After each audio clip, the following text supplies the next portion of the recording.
I just remember feeling this massive sense of despair. And my entire life, and this is probably the long-winded answer to the first question that you gave me, changed with one 5-second decision. And now what my job is I teach people around the world the power and the science behind making 5-second decisions. And if you are paying attention, you will start to notice that there's a 5-second window for all of us. There's a 5-second window between the moment that your inner wisdom, your instincts, your second brain, your gut, whatever you want to call it, all of that unique power that's in you, that comes from your DNA, that comes from your life experiences, that comes from everything that you've learned in your life, situational intelligence, all of that, when it speaks to you and tells you to move, to speak, to take some form of action, you only got 5 seconds to move before your mind will talk you out of it. Right, and you call it the emergency brake, right? Yes, so what we do is we tend to pull the emergency brake because your mind is designed to do 3 things. Your mind, by design, does just 3 things. It basically regulates your body to keep you alive. It also, when you're sleeping, half of your mind shuts down and the other half catalogs everything that happened to you today so you can have memories. And the third thing that your mind does is it protects your ass. And the main way that it does that is it does that by magnifying risk. Magnifies any situation or any conversation. And so, what happened for me is I realized as my life was circling the drain and we're facing bankruptcy and Chris is on the couch, that this was not the situation that I wanted. I didn't want my life to end in divorce.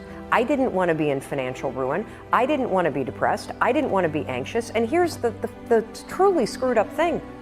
I knew what to do to fix it. See, this is the trap that most of us are in. Most of us know what we could do to change things for the better. And we spend our time and our energy talking ourselves out of doing those things. And the other thing that I convince people of, because this is so true, it's the littlest stuff. The little things make all the difference. And I could spend hours with you explaining the science of confidence and explaining the science of risk and explaining the science behind courage and explaining habit loops and how they get encoded in your brain. You don't need to know any of that because you're not applying for a PhD in psychology. I have done the work, and what I know is that true change comes down to 5-second windows. That moment that you know you need to do something that feels slightly uncomfortable, and your resignation, your excuses, your self-doubt start cranking up in your head, you gotta move. You have to move. And so what happened for me is I invented a hack, a brain hack. It's the stupidest thing in the world. And it turns out that it's actually tremendously profound and powerful at a neurological level and at a scientific and a psychological level. When I invented it, I had no clue what I had invented. And it took me about 3 years from the moment that I invented it to actually realize that, holy shit, I think I've discovered the secret to changing anything. And what was it? So I called it the 5-second rule because I never intended to talk about it. It was a cheat to beat the alarm clock. Here's how it goes. The alarm rings in the morning. Most of us don't want to get out of bed, right? But we know we should. So I would go 5, 4, 3, 2, 1. The moment the alarm rang, 5, 4, 3, 2, 1, just like NASA, what they do, they count down to launch a rocket ship. And the counting backwards kind of shut my mind off. And then suddenly at 1, I would stand up. And I would use this every single morning to get out of bed. And 9 years later, I still use it every single morning to get out of bed. I think some behavior you can learn and automate. Other stuff that you don't like doing, you're going to always have to push yourself. That's just how it is. And I noticed 2 things as I started to use it. I noticed that window where I'd be lying in bed and I'd have the knowledge that I should get up, but in my body I wouldn't feel it. And as I lied in bed, and you can try this tomorrow morning, set your alarm earlier than you normally do, and watch what happens. The alarm will go off and your mind knows that you said you would get up. Your mind has that wisdom, your gut has that wisdom. It's holding on to it, and then it starts to kind of nudge you with a little guilt. And then what'll happen is all of a sudden you'll start talking yourself out of doing the thing you said you would do. Yeah, it's too cold, or I'm too tired, or... And it happens in less than 5 seconds.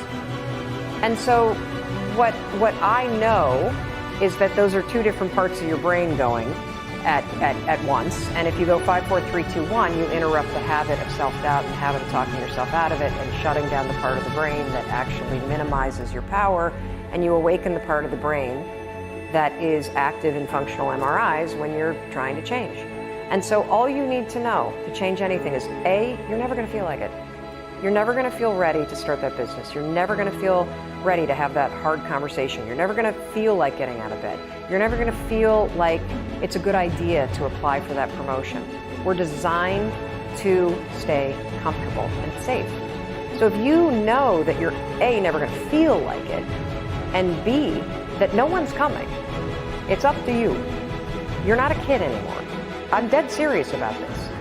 Like so many of you are waiting to be picked. By who? Are you making the most of your life? And the answer is yes, if you pay attention to what you do in 5-second windows.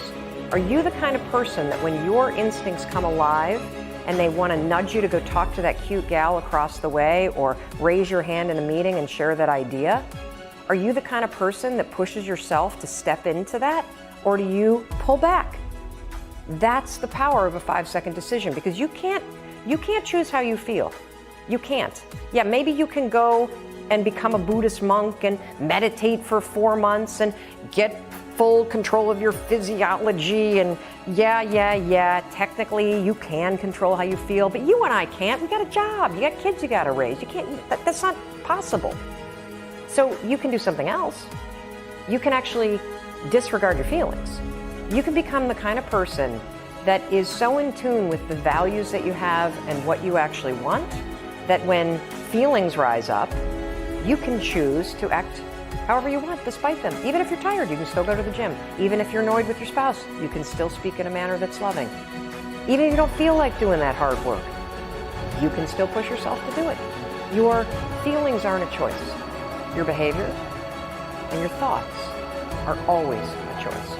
Yeah, so is this probably in the category of emotional intelligence, yeah? I think it's both emotional intelligence and it is the skill that nobody practices, which is self-monitoring.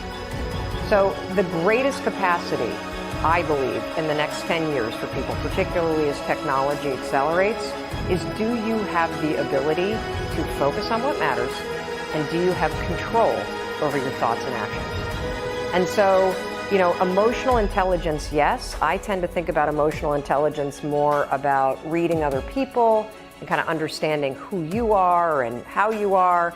This, to me, took it a step further, because I was always a big EQ person and the Emotional Intelligence 2.0 book and loved that stuff, even when my life was in a train wreck. Had no idea how to apply it. And, that's the other thing, is that at the end of the day, what's missing for most of us is tools.